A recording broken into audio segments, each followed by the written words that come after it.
A produção de cachaça durante o período colonial no Brasil estava profundamente ligada ao sistema escravista. A cachaça, uma bebida alcoólica feita a partir da fermentação do suco da cana-de-açúcar, começou a ser produzida em larga escala no século XVI. Os escravizados desempenharam um papel central nesse processo. Eles eram forçados a trabalhar nas plantações de cana-de-açúcar, onde a colheita era intensa e exigia muita mão de obra. Após a colheita, a cana era levada para as alambiques, onde o processo de destilação ocorria. Muitas vezes, os escravos também eram responsáveis por operar esses alambiques. Os alambiques eram frequentemente localizados perto das plantações, permitindo que os escravizados transportassem a cana diretamente para a produção. O processo em si envolvia várias etapas. Primeiro, a cana era moída para extrair o suco. Em seguida, esse suco era fermentado, usando leveduras naturais e finalmente destilado para produzir a cachaça. A cachaça se tornou uma bebida popular, não apenas entre os colonizadores, mas também entre os escravizados. Eles a consumiam como uma forma de aliviar as dificuldades do trabalho duro e como parte de rituais culturais. Com o tempo, a cachaça se firmou como um símbolo da cultura brasileira. O comércio da cachaça também foi significativo, gerando lucros para os proprietários de terras, enquanto os escravizados continuavam a enfrentar condições brutais de trabalho e vida. Assim, a produção de cachaça durante esse período é um reflexo das complexas dinâmicas sociais, econômicas e culturais da época.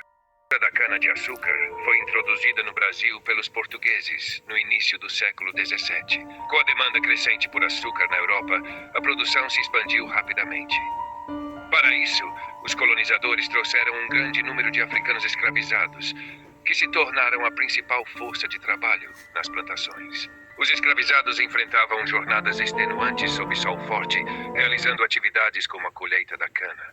A colheita acontecia geralmente entre setembro e março, e os trabalhadores usavam ferramentas como foices para cortar as canas. Após a colheita, a cana precisava ser processada rapidamente para evitar a fermentação indesejada.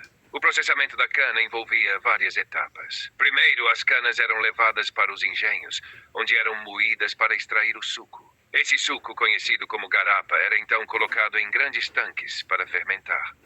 O processo de fermentação era crucial, pois permitia que o açúcar se transformasse em álcool. Os escravizados muitas vezes monitoravam essa fermentação, adicionando ingredientes como frutas ou especiarias para modificar o sabor. Após a fermentação, o líquido resultante era destilado em alambiques de cobre ou de barro. A destilação era realizada em duas etapas. A primeira separava o álcool da água e outras impurezas, enquanto a segunda refinava ainda mais o produto.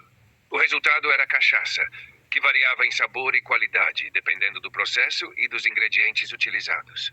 A produção de cachaça também refletia a diversidade cultural dos escravizados. Muitas comunidades africanas trouxeram suas tradições e técnicas que se mesclaram com os métodos indígenas e portugueses.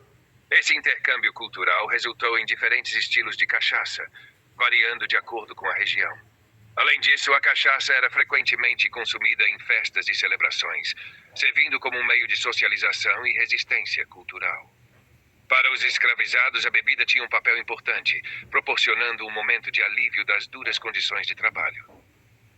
A cachaça tornou-se um produto importante para a economia colonial, sendo exportada e comercializada em diversas regiões. Os proprietários de terras lucravam com a venda da bebida, enquanto os escravizados continuavam a trabalhar em condições precárias. Essa relação entre a produção de cachaça e a escravidão é um aspecto fundamental da história brasileira, refletindo a exploração e a resistência em meio a um sistema opressivo. Embora a cachaça seja uma bebida tipicamente brasileira e tenha um papel importante na cultura do país, existem outras bebidas semelhantes produzidas em diferentes partes do mundo. Por exemplo, em outros países da América Latina, como Cuba e Venezuela, há o rum, que também é feito a partir da cana-de-açúcar, mas é produzido de maneira diferente e geralmente é envelhecido por mais tempo. Em Portugal, existe uma bebida chamada aguardente, que é semelhante à cachaça, mas a produção e os ingredientes podem variar. Além disso, em outras partes do mundo, como em algumas regiões da Índia, também há destilados de cana-de-açúcar, embora cada um tenha suas características e métodos de produção únicos. Então, enquanto a cachaça é exclusiva do Brasil, existem bebidas semelhantes em outras culturas que têm suas próprias tradições e histórias.